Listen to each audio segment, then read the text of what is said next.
అందరికీ నమస్కారం.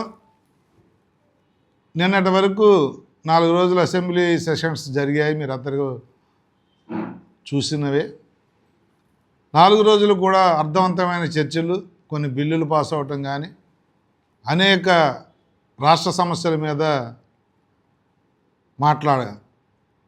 మాట్లాడాల్సిన ప్రతిపక్షం అసెంబ్లీ వదిలేసి, ప్రజా సమస్యలు గాలికి వదిలేసి, మా ద్వారా మమ్మల్ని ప్రశ్నించి ఈ రాష్ట్రానికి ఏదైనా చేయించాల్సిన ప్రతిపక్షం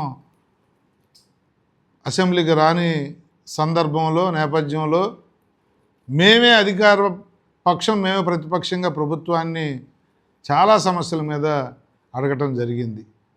అర్థవంతమైన చర్చలు జరిగాయి. చేసిన పనులు చెప్పాం, చేయబోయేవి చెప్పాం. ఈ రాష్ట్ర అభివృద్ధి కోసం అనేక నిర్ణయాలు చేశాం. మనస్ఫూర్తిగా ముఖ్యమంత్రి గారికి, ఉప ముఖ్యమంత్రి గారికి ధన్యవాదాలు కూడా తెలియజేస్తూ ఉన్నాం. ఎందుకంటే ఈ ప్రభుత్వం, కూటమి ప్రభుత్వం వచ్చిన తర్వాత ఎక్కువ లబ్ధి చేకూరింది ఉత్తరాంధ్రకి. ఎయిర్పోర్ట్ కానీ, అలాగే పరిశ్రమలు కానీ, ఐటీ కంపెనీలు కానీ, గూగుల్ కానీ, ఇలా పెద్ద పెద్ద ఇండస్ట్రీస్ వచ్చి లక్షలాది కోట్లు పెట్టుబడులు వచ్చింది ఈ ఉత్తరాంధ్రకే. కాబట్టి అలాగే పోలవరం నీరు కూడా ఈ నెలాఖరికి వదులుతానన్న ముఖ్యమంత్రి గారికి ధన్యవాదాలు తెలియజేస్తూ, చాలా చక్కటి 4 రోజుల అసెంబ్లీ కూడా ప్రజలకు ఉపయోగపడే నిర్ణయాలు చేసినందుకు మనస్ఫూర్తిగా ధన్యవాదాలు, కృతజ్ఞతలు తెలియజేస్తా ఉన్నా. మరి మరొక విషయం ఏంటంటే, లోకల్ బాడీ ఎలక్షన్స్ ముందుగా మున్సిపాలిటీలు, కార్పొరేషన్లు, దాని తర్వాత పంచాయతీలు, దాని తర్వాత మండలాలు, జడ్పీటీసీలు. ఈసారి మీ అందరికీ రోజు మీరు న్యూస్లో చూస్తూ ఉన్నారు, కేబినెట్ తీర్మానం చేసి అసెంబ్లీలో కూడా ప్రవేశపెట్టడం జరిగింది. ఈసారి కార్పొరేషన్లు కానీ, మున్సిపాలిటీలు కానీ డైరెక్ట్ ఎలక్షన్స్. 2 సంవత్సరాల తర్వాత దించేస్తారన్న భయంతో బతకకుండా మేయరు, మున్సిపల్ చైర్మన్లు డైరెక్ట్ ఎలక్షన్లో ఫేస్ చేయబోతూ ఉన్నారు. అంటే ఒక మంచి క్యాండిడేట్కి టికెట్ ఇస్తే ఆ క్యాండిడేట్ ప్రజలకు 5 సంవత్సరాలు సేవ చేసే అవకాశం దక్కుద్ది. కార్పొరేటర్లు వేరుగా గెలిచిన, వారి వార్డుల్లో వాళ్ళు అభివృద్ధి చేసిన, మేయర్ అనేవాడు, మున్సిపల్ చైర్మన్ అనేవాడు అందరూ ఓట్లు వేస్తే గెలిచిన అభ్యర్థి అవుతూ ఉన్నాడు. అంటే ఎమ్మెల్యేలు, మంత్రుల కన్నా పవర్ఫుల్గా మేయర్ ఉండబోతూ ఉన్నాడు. ఈ డైరెక్ట్ ఎలక్షన్లు కూడా మేము స్వాగతిస్తూ ఉన్నాం. గతంలో అది మేము అవ్వచ్చు, వాళ్ళు అవ్వచ్చు, బలాబలాన్ని బట్టి కొంతమందిని దించడం కూడా అనేక సందర్భాల్లో జరిగింది. ఈసారి అలా జరగకూడదనే గౌరవ ముఖ్యమంత్రి గారు, ఉప ముఖ్యమంత్రి గారు ఒక సాహసోపేతమైన నిర్ణయం చేశారు. చాలా సందర్భాల్లో అధికారంలో ఉన్న పార్టీ ఎప్పుడు ఇలాంటి నిర్ణయం చేయదు. ఎందుకంటే ఓ 4 సీట్లు, 5 సీట్లు తక్కువ వస్తే అధికార దర్పంతో, అధికార హోదాతో వాళ్ళని తెచ్చేసుకోవచ్చు అని చెప్పి ఇండైరెక్ట్ ఎలక్షన్కే మొగ్గు చూపుతూ ఉంటారు. కానీ ఈ ప్రభుత్వానికి ఒక చిత్తశుద్ధి ఉండటం వల్ల, ఈ ప్రభుత్వం నిజాయితీగా ప్రజలకు సేవ చేయాలన్న సంకల్పంతో ముందుకెళ్తున్న ప్రభుత్వం కాబట్టి డైరెక్ట్ ఎలక్షన్కి తెరలేపినందుకు మా నాయకులను కూడా మనస్ఫూర్తిగా అభినందిస్తూ ఉన్నాను. మరి మీ ద్వారా జిల్లా అధ్యక్షుడిగా పార్టీ శ్రేణులకు కూడా పిలిపిస్తూ ఉన్నాను.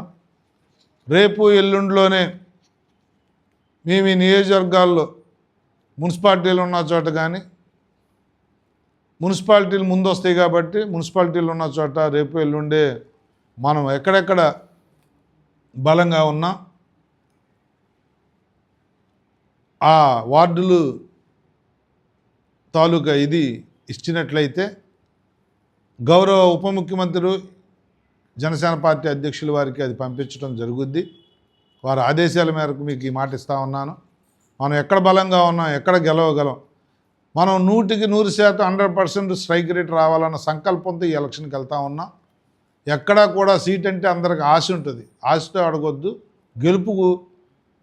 గెలుస్తామన్న చోటే మనం తీసుకుంటామన్న విషయాన్ని కూడా ఆ లిస్టులన్నీ ఇమ్మని కూడా నేను కోరుతా ఉన్నాను.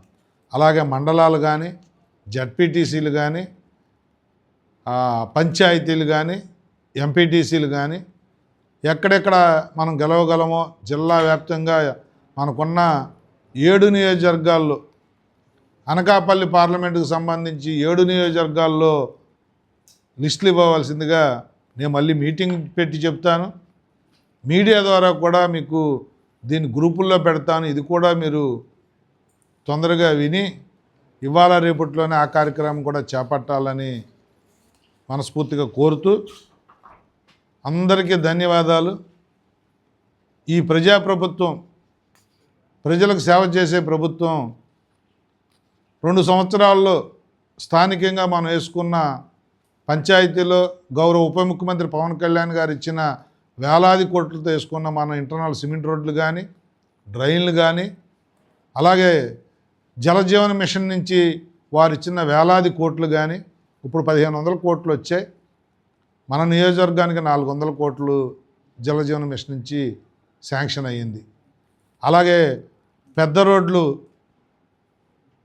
పిఆర్ నుంచి, పంచాయతీరాజ్ నుంచి 24 కోట్లు ఇచ్చారు. ఆర్ఎన్బి నుంచి 21 కోట్లు ఇచ్చారు. ఆర్ఎన్బి రోడ్లు, పంచాయతీరాజ్ రోడ్లు కూడా రిపేర్లు, రోడ్డు పూర్తిగా అయిన చోట రిపేర్లు చేసుకున్నాం. అలాగే వార్డులకు వచ్చేసరికి దగ్గర 400 కోట్లతో 10 వార్డుల్లో రోడ్లు వేసుకున్నాం. అనేక కార్యక్రమాలు చేసుకున్నాం. ప్రజల దగ్గరికి ధైర్యంగా వెళ్ళి ఓటు అడిగే అవకాశం మనకే ఈ కూటమి ప్రభుత్వానికి ఉంది. కూటమి ప్రభుత్వం బీజేపీ, తెలుగుదేశం, జనసేన 3 పార్టీలు కూడా మళ్ళీ కలిసి ఎలక్షన్కి వెళ్ళబోతా ఉన్నాం. అందరూ కూడా చేసిన పనులు చెప్పి మరి త్వరలోనే కొత్త పెన్షన్లు ఇవ్వబోతా ఉన్నాం. హౌసింగ్ కొంతమేరకు ఇవ్వబోతా ఉన్నాం. అంటే ఈ ఎలక్షన్ కోడ్ వస్తే ఆగుద్దేమో తప్ప నిర్ణయం అయితే ప్రభుత్వ పరంగా జరిగిపోయింది. కొత్త పెన్షన్లు, కొత్త ఇల్లు కూడా ఇవ్వబోతా ఉన్నాం. ప్రజలందరూ కూడా నాయకత్రయం వార్డుల్లో కానీ, మండలాల్లో కానీ, గ్రామాల్లో కానీ ఎవరైతే 3 పార్టీల నాయకులు ఉన్నారో వాళ్ళు తొందరగా గ్రామాల్లో తిరిగి, వార్డుల్లో తిరిగి ఎక్కడెక్కడ ఇంకా పెన్షన్ రాని వాళ్ళు ఉన్నారు, ఇల్లు లేని వాళ్ళు ఉన్నారు, ఎక్కడ రోడ్లు బాగోలేదు అనేది కూడా తీసుకుంటే త్వరితగతిన ఆ కార్యక్రమాలు కూడా చేస్తాం. ప్రజలకు ఒక నమ్మకాన్ని ఇచ్చాం. ఇది పనిచేసే ప్రభుత్వం, 2 సంవత్సరాల్లోనే ఇన్ని కార్యక్రమాలు చేశారు. ఈ ఎలక్షన్ కోసం కాదు, సూపర్ 6లో 4 పథకాలు ఆల్రెడీ అమలు చేస్తూ ఉన్నాం. మరి ఇది ఆషామాషిగా ఖర్చుతో కూడుకున్న పనులు కూడా ఎక్కడా తగ్గకుండా ఈ కార్యక్రమాలు ముందుకు తీసుకెళ్ళిపోతూ ఉన్నాం. దయచేసి ఇవన్నీ గమనించమని చెప్పి, ఇవన్నీ ప్రజలకు చెప్పి ప్రజల మన్నలను పొందాలని కూడా మా శ్రేణులు కోరుకుంటూ, ఇది ఈరోజే మీరందరూ కూడా ఏవైతే ఓటర్ లిస్టులు పట్టుకుని ఎవరెవరైతే ఎక్కడే పోటీ చేస్తే గెలుస్తామో ఆలోచన చేసి ముందుకెళ్లాల్సిందిగా కోరుతా ఉన్నాను. సార్, ఇప్పుడు మనకి జిల్లా నుంచి జనసేన ఎంత వాటా ఉంటుంది? కూటమిలో భాగంగా 3 పార్టీలు గతంలో నిన్ననే అధ్యక్షుల వారి మీటింగ్లో కూడా మేమందరం కూడా కొన్ని అడిగాం. వారు కూడా కొంత మేరకు మాకు రాబోయే ఎలక్షను ఎలా ఉండబోతుందనేది కూడా తెలియజేశారు. ఎక్కడ కూటమి స్ఫూర్తి దెబ్బతినకుండా, కూటమిలో ఎక్కడ ఎవరిని విమర్శించకుండా ముందుకెళ్ళాలని చెప్పి గట్టిగా చెప్పడం జరిగింది అధ్యక్షుల వారు పవన్ కళ్యాణ్ గారు. అయితే 2021లో కానీ, మొన్న జరిగిన అసెంబ్లీ పార్లమెంట్ ఎలక్షన్ 2024లో కానీ జన సైనికులు, వీర మహిళల పాత్ర అమోఘం. ఎందుకంటే మా వాళ్ళందరూ యువకులు, ఉత్సాహవంతులు కాబట్టి 2021లో జగన్మోహన్ రెడ్డి అరాచకాలు తట్టుకోలేక అతిపెద్ద పార్టీ అయిన తెలుగుదేశం కూడా లోకల్ బాడీలో కంటెస్ట్ చేయకపోయినప్పటికీ కూడా తెలుగుదేశం పాత్రని చాలా చోట్ల జన సైనికులు పోషించి కష్టపడి కేసులు పెట్టించుకుని వైసీపీతో వాళ్ళతో అనేక ఇబ్బందులు పడినా కూడా ఎక్కడా కూడా వెనక తగ్గకుండా పవన్ కళ్యాణ్ గారి పిలుపు మేరకు స్థానిక సంస్థల్లో పోటీ చేసి కొన్ని చోట్ల గెలిచాం, కొన్ని చోట్ల దెబ్బతిన్నప్పటికీ కూడా పోరాట స్ఫూర్తిని ఎక్కడా వదలలేదు జన సైనికులు వీరమహిళలు. మరి అలాగే మొన్న 2024 ఎలక్షన్లో కూడా కూటమి 3 పార్టీలు కలిసి పోటీ చేసినప్పుడు కూడా మాకు టికెట్ ఇచ్చిన చోట ఇవ్వని చోట కూడా జన సైనికులు వీరమహిళలు బ్రహ్మాండంగా బూత్ మేనేజ్మెంట్ కానీ పబ్లిక్ని తీసుకొచ్చి ఓటేయించే విధానంలో కానీ తెలుగుదేశం అభ్యర్థి, బీజేపీ అభ్యర్థి, జనసేన అభ్యర్థి ఎవరైనప్పటికీ కూడా గెలవాలన్న తపనతో పనిచేశారు మా జన సైనికులు వీరమహిళలు. వారందరినీ గౌరవించుకోవాల్సిన అవసరం ఉంది. నిన్న మేమైతే ఒకే నిర్ణయం తీసుకున్నాం, జన సైనికులు వీరమహిళల పోరాట స్ఫూర్తి కొనసాగించేలా, వారి ఆత్మగౌరవాన్ని నిలిపేలా స్థానిక సంస్థల్లో ఎలక్షన్లో టిక్కెట్ల కేటాయింపు ఉంటుంది.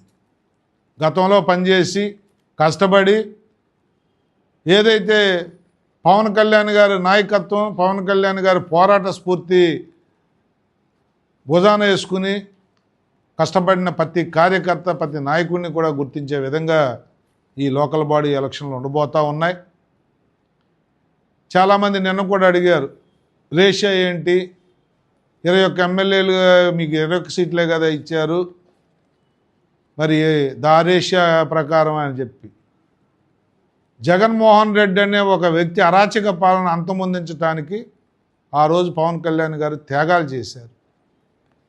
సీట్లు తక్కువ వచ్చినా, ఇచ్చిన సీట్లు మళ్ళీ తగ్గించుకున్నా కూడా పవన్ కళ్యాణ్ గారు మా మైండ్లో ఉన్నది ఆ రోజు ఏకైక లక్ష్యం, ఈ రాష్ట్రాన్ని బాగు చేసుకోవాలి, ఒక దుర్మార్గపు పాలన నుంచి ఈ రాష్ట్రాన్ని కాపాడుకోవాలని చెప్పి పవన్ కళ్యాణ్ గారు త్యాగాలు చేశారు.